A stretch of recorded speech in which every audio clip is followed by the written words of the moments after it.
ఉన్నాయి. వాటి మీద జనవరి 26వ తేదీకి సంబంధించి స్పష్టత లేదు. ముఖ్యంగా మహిళలకు సంబంధించిన 4,500 రూపాయలు, అలాగే విద్యార్థులకు సంబంధించి మోటార్ బైక్, అలాగే కుటుంబాలకు సంబంధించి మీ ఎన్నికల హామీ, మీ కాంగ్రెస్ పార్టీ ఇచ్చిన హామీకి సంబంధించి స్పష్టత ఈ జనవరి 26వ తేదీకి వచ్చే అవకాశం ఉందా? ఈ 26వ తారీఖు అయితే రాదు, కానీ విడతల వారీగా ప్రతి కార్యక్రమాన్ని, చెప్పిన ప్రతి మాటని ఇందిరమ్మ ప్రభుత్వంలో కట్టుబడి చేసేది ముమ్మాటికి నిజం. అది కొద్దిగా ఆర్థికంగా రాష్ట్రంలో వడదొడుగులున్న కారణంగా, ఇబ్బందులున్న కారణంగా డిలే అవుతున్న మాట నిజం. అది రాష్ట్ర ప్రజలకి మనస్ఫూర్తిగా ఇందిరమ్మ ప్రభుత్వ పక్షాన నేను వివరించుకుంటున్నాను, తెలియజేసుకుంటున్నాను. భవిష్యత్తులో రాష్ట్ర ఆర్థిక పరిస్థితి ఇంప్రూవ్ కావడంతోనే చెప్పిన ప్రతి కార్యక్రమాన్ని తూచా తప్పకుండా ఈ ప్రభుత్వం ఇచ్చి తీరుతుంది.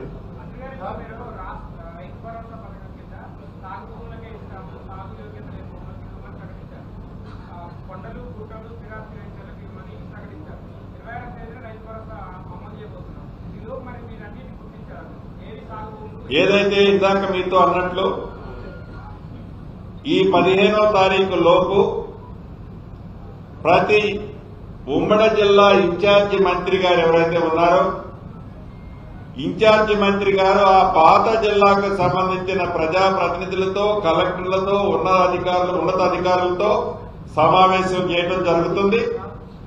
16వ తారీఖు నుంచి ఏదైతే అర్హులని గుర్తించే దాంట్లో అది రైతు భరోసాకు సంబంధించి కావచ్చు, ఇందిరమ్మ భరోసాకు సంబంధించింది కావచ్చు, తెల్ల రేషన్ కార్డులకు సంబంధించింది కావచ్చు, ఏదైతే యాప్లో మనం ఇందిరమ్మ ఇళ్లు అప్లోడ్ చేసుకున్నామో విడతల వారుగా ఇచ్చే ఇళ్ల విషయంలో ఫైనల్ చేసే దాంట్లో కావచ్చు, వీటన్నిటికీ ఆల్రెడీ టీం వర్క్ జరుగుతుంది. రేపు సాయంత్రం నేను వరంగల్ ఇన్ఛార్జి మంత్రిగా రేపు సాయంత్రం 3 గంటలకు వరంగల్ జిల్లాకు సంబంధించిన మీటింగ్ పెట్టుకుంటున్నాను.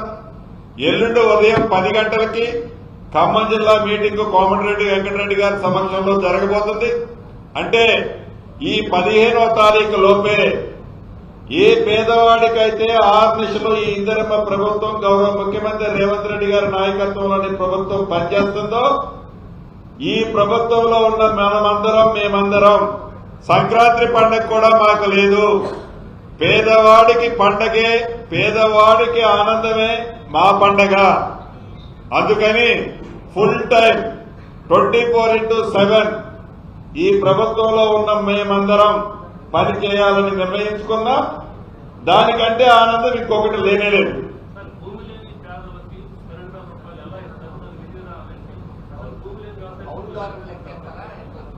ఏదైతే విధి విధానాలన్నీ కూడా రేపు కమిటీల్లో ఫైనల్ కాబోతున్నాయి. భూమి లేని నిరుపేద కుటుంబము ఒక యూనిట్, భూమి లేని నిరుపేద కుటుంబము ఒక యూనిట్.